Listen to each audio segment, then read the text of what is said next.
in The Godfather, yes, Al Martino was supposed to be Frank Sinatra, and Waltz from Waltz International Films was Howard Hughes. And who he was mad at is Howard Hughes used to cultivate actresses and give them stardom at a very young age, if you know what I'm saying. And he took his liberties, which guys back east and Midwest really frowned upon because they felt that everybody is someone's daughter, someone's mother, and should be treated with respect.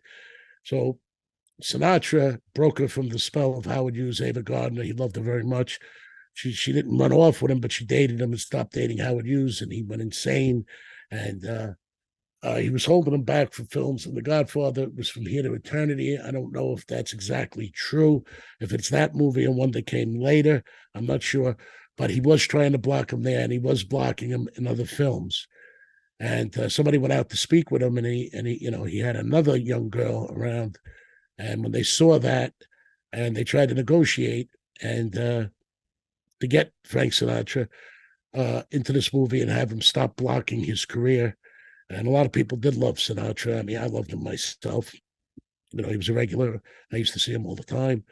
He was very charismatic, and he was a strong-willed individual, and he had a decent sense of humor on top of it all.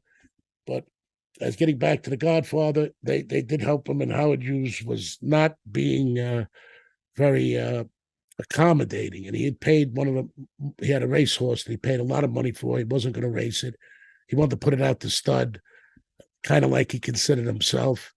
And when he refused, and he continued to hurt Sinatra and Ava Gardner, who was very good to Howard Hughes. She supported him through his troubled times. They had a vet castrated and put in his bed while he was sleeping. That is a true story. And that was over Sinatra. And this gentleman, in a position of power, using it towards seducing young women. And the gentlemen of that era were very family oriented, and as they should be, and very protective of the exploitation of women, and especially at a young age.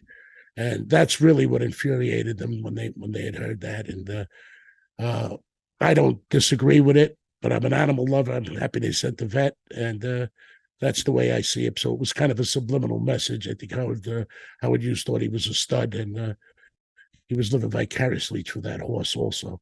So I guess the message was, if you keep acting like that, you could lose your balls too. Pardon the thing. I should have said screw him. I apologize.